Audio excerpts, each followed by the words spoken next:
Uma dor muito forte em várias partes do corpo e sem explicação. Esse pode ser um claro sinal de fibromialgia. E é sobre esse problema que a gente vai falar hoje no Consulta Marcada. Então fica aí que a gente está só começando. Roda a vinheta. Chegou a hora da sua consulta marcada.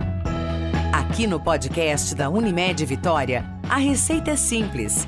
Informação onde você estiver. Consulta Marcada está começando e o meu caderninho já está aqui aberto porque hoje o assunto é fibromialgia. E quem vai falar com a gente sobre esse assunto é a doutora Ingrid Coelhert, que é reumatologista aqui na Unimed Vitória. Seja muito bem-vinda ao seu consultório, doutora. Muito obrigada pelo convite, estou muito feliz de estar aqui com vocês. Ai, que bom.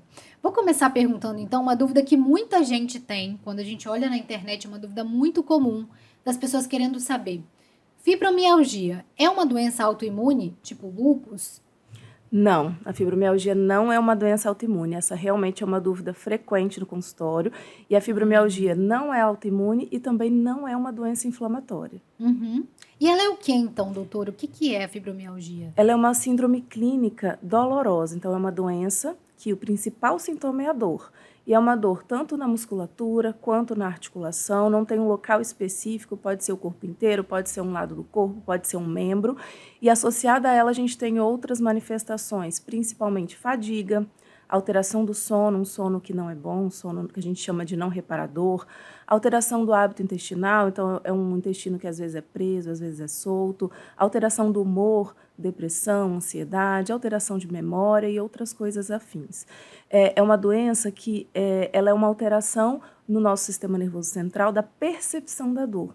A pessoa que tem fibromialgia tem uma sensibilidade maior à dor. Então, estímulos pequenos se tornam grandes para a dor e estímulos não dolorosos também se tornam dolorosos. Por exemplo, um abraço, que não é para causar dor, a pessoa sente dor com um abraço. Então, a fibromialgia tem essa característica de transformar estímulos dolorosos pequenos em grandes ou estímulos não dolorosos também em dolorosos. Entendi. Doutora, como é que é? Essa dor ela é diferente de uma dor que a gente sente ou é uma dor normal, só que bem intensa? Como é que é para as pessoas entenderem, assim, conseguirem identificar? É uma dor como a gente sente, né? Cada um vai...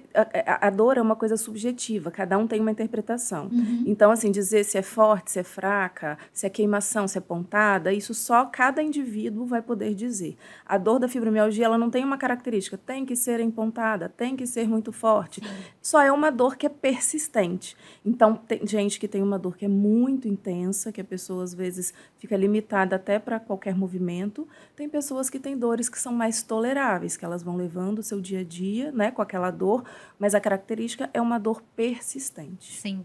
E essa dor é real, de fato? É uma dor real. Isso é a principal coisa que a gente ensina para o paciente, né, na educação do paciente, é que é uma dor real. Não é uma dor psicológica, não é uma dor porque eu estou inventando ou porque eu estou triste, né? Tem estudos científicos que mostram que essa dor realmente tem as alterações lá no sistema de dor no nosso cérebro. Entendi. Doutora, tem grupo de risco para fibromialgia? Quem mais está sujeito a ter a fibromialgia? É mais comum em mulheres, na faixa etária dos 40, 50, 55, mas ela pode acontecer em qualquer idade, tá? Então, assim, é mais frequente nessa população, em mulheres dos 30, 40, 50, 55, mas pode acontecer em criança e pode acontecer em idoso também. Uhum. O que a gente faz, doutora, durante uma crise? Tem o que fazer quando a pessoa está com muita dor? Existe algum tratamento que possa ser feito? Então, o tratamento ele precisa ser feito, inclusive, fora das crises. Ela é uma doença crônica, então é uma doença que não tem cura. Então, ele precisa de um tratamento contínuo, um tratamento a longo prazo, né? Muito se busca em relação à medicação, mas hoje a gente sabe que a principal coisa não são os medicamentos. É muito importante que o paciente tenha consciência, né, do que é a sua doença e busque o tratamento a longo prazo para evitar justamente que essas crises aconteçam. Então, praticar o exercício, por exemplo, fazer uma terapia, se for o caso, coisas que vão ajudar com que ele tenha um controle da sua doença a longo prazo e que as crises não aconteçam. Caso a crise aconteça, aí sim, existem medicamentos que podem ser usados e outras técnicas, às vezes uma acupuntura, às vezes uma massagem, uma terapia, não sei. Aí depende de cada paciente, vai ter uma resposta, né, diferente. Não existe uma coisa padrão ouro, aquilo que tem que ser feito por todo mundo no momento de crise. A senhora estava aí falando sobre o tratamento e tocou em dois pontos que as pessoas também têm muitas dúvidas. Primeiro, pode então fazer atividade física sem nenhum problema, ou tem que ser acompanhado? Então, deve fazer exercício. Exercício físico hoje é o principal tratamento da fibromialgia. Paciente que não faz terapia, exercício físico, atividade física, é um paciente que a gente considera que não está tratando da forma adequada. Tá? Lógico que vai ter sua particularidade. Então, o paciente ele é um todo. Às vezes ele tem fibromialgia e artrose, então ele vai ter que adaptar a sua atividade. Às vezes ele tem uma limitação, não sei, do cloro da água, então não vai poder uma atividade de água, mas exercício físico é fundamental, sempre deve ser realizado. Por quê, doutora? Então, porque a fibromialgia ela não é uma dor que a gente chama de periférico. O que significa isso? Ela não é por uma inflamação, como a gente acabou de falar, não é por uma alteração no seu tecido, uma tendinite, uma bursite, uma inflamação da carne, do osso, do músculo, nada. Ela é uma alteração que vem lá de dentro do nosso sistema nervoso central. Sim. E isso está relacionado com algumas substâncias que a gente produz naturalmente no nosso cérebro que deixam a gente com menos dor, menos sensível à dor. E essas pessoas com fibromialgia têm menos essas substâncias. Então, o exercício físico ele está ligado diretamente à produção dessas substâncias.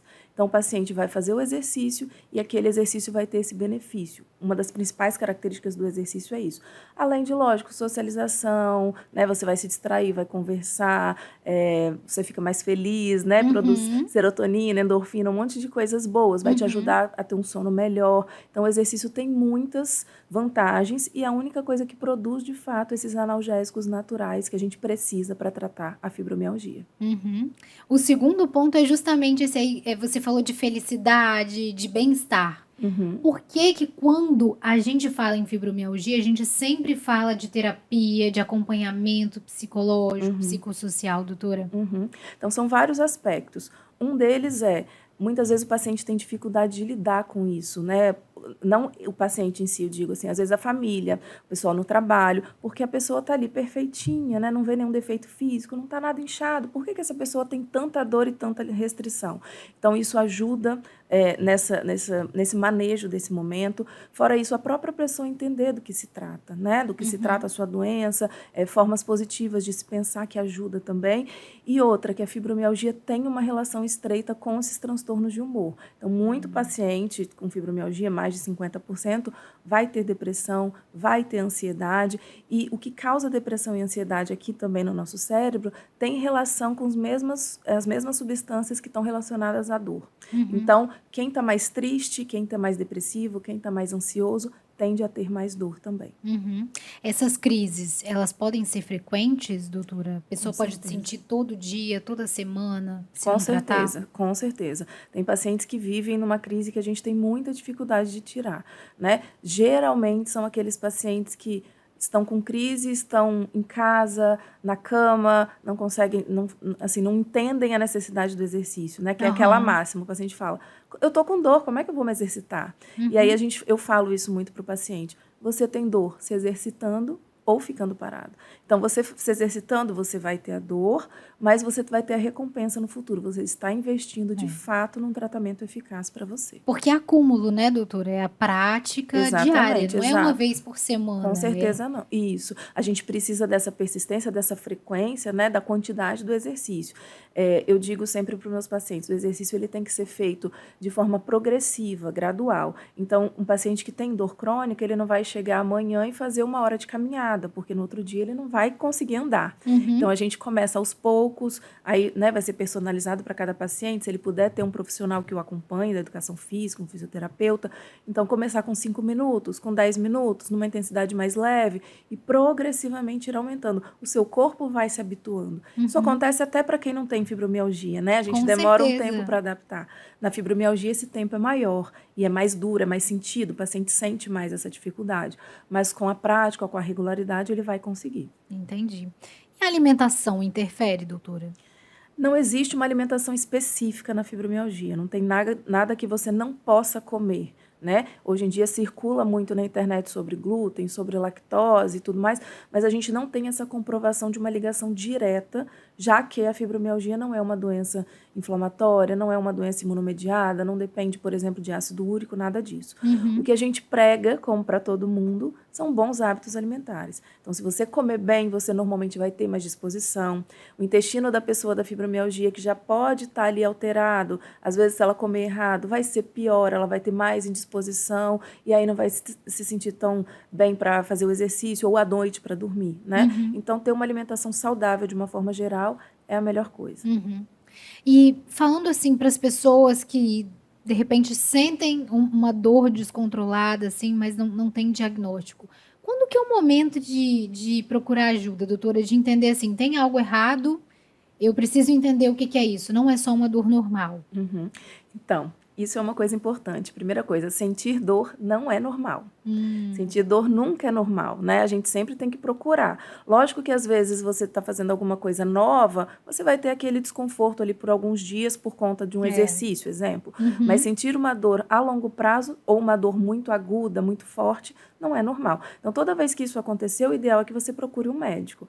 Aí, aquele paciente fibromialgico, geralmente é aquele paciente que já rodou muitos médicos, né? Vai no ortopedista do ombro, vai no ortopedista do joelho, vai no gastro, vai no neurologista porque tem dor de cabeça. Então, aquele paciente, normalmente, que tem múltiplas dores e que vai se arrastando ao longo do tempo. Então, a fibromialgia, em geral, são aqueles pacientes que têm dor, a gente dividindo o corpo em 4 partes, dor em pelo menos, geralmente, em 2 dessas partes, e uma dor que dura por mais de 3 meses, tá? Mas a gente pode já começar a tratar uma dor quando ela já está durando 10, 15 dias. Então, se você percebe que uma dor está ali insistente, procure o médico. Não espere chegar numa dor que vai durar 3, 6 meses, porque atrapalha muito a sua vida, a sua qualidade de vida, que é o principal impacto da fibromialgia. Com certeza. Tem uma outra coisa, doutora. Às vezes, quando a gente sente dor, isso não é nem só para quem tem fibromialgia, para as pessoas em geral. Logo que pensa em fazer para aliviar a dor é tomar o analgésico. Isso funciona, doutora, principalmente para a pessoa que tem fibromialgia? Então, como a gente não tem um processo externo, periférico, a gente não vai ter um bom resultado, por exemplo, usando um anti-inflamatório. Né? Algumas vezes a gente usa assim, analgésicos comuns para ajudar, relaxantes musculares também, mas anti-inflamatório, corticoide, a gente não tem uma boa resposta. E também os analgésicos, eles têm uma duração muito curta de ação. Então, às vezes, ali algumas horinhas o paciente vai sentir um alívio e em seguida vai precisar tomar de novo. Então, o paciente acaba abusando do uso dos medicamentos, usa muito para tentar combater, porque realmente não é eficaz.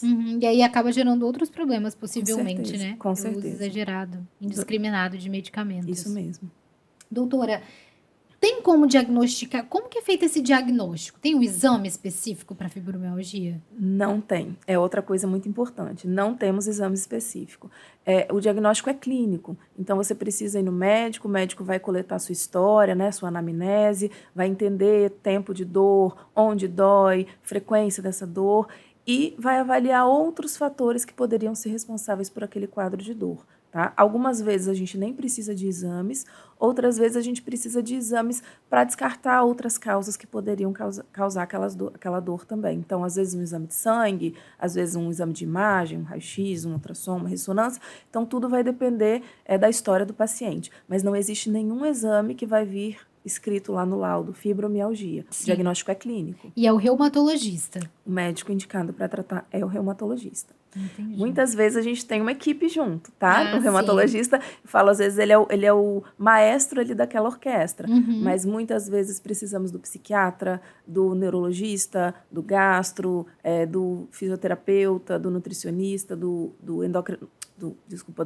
educador físico, né, que é muito importante, psicólogo, mas o reumatologista é o médico que geralmente conduz o paciente com fibromialgia. Sim. Doutora, a gente já está chegando no fim do nosso podcast, mas eu queria perguntar antes, quais que, na sua visão, na sua experiência, qual que é a principal consequência da fibromialgia para a vida das pessoas? Que impacto que ela causa? A qualidade de vida, né? São mães que que falam que não conseguem sentar no chão para brincar com seus filhos, ou não têm a paciência, né, de ficar ali brincando. São pessoas que trabalham e não conseguem ser tão assíduos no trabalho, chegar na hora todos os dias, desempenhar o seu papel, né, na melhor função, porque são limitados pela dor, né? Às vezes com sua própria mãe, com seu parceiro, com seu filho, no seu trabalho, relações sociais de uma forma geral. Então, a principal consequência é a qualidade de vida, sem dúvida. E tem como ter qualidade de vida com o tratamento? Com certeza. Nós temos muitos pacientes que conseguem alcançar isso. Eu tenho pacientes que não usam medicação, né, que fazem atividade física como uma prática de tratamento, de fato, né? No lugar do remédio, usa a atividade física. Isso é um processo, ele é conquistado aos poucos, mas é possível, com certeza. Para finalizar, então, que recado principal que a gente pode deixar para as pessoas que estão assistindo a gente? O que as pessoas precisam sair daqui sabendo, doutora? Primeiro, dor não é um sintoma normal. Toda vez que o paciente tem dor, precisa procurar um médico para avaliação. E se você tem fibromialgia, se você teve esse diagnóstico, saiba que seu caminho de tratamento é com atividade física. Não espere só da medicação a cura da sua dor. Tá ótimo, doutora Ingrid. Muito obrigada pela sua participação aqui no Consulta Marcada. Obrigada pelo convite, foi um prazer. Gente, tá acabando mais um episódio da nossa consulta, mas semana que vem a gente volta com muito mais informação sobre saúde de qualidade. Quer saber sobre algum tema? Manda pra gente então. Nosso e-mail é consultamarcada@unimedvx.com.br. Até lá então. Essa foi a sua Consulta Marcada. Te esperamos no próximo episódio. Unimed Vitória.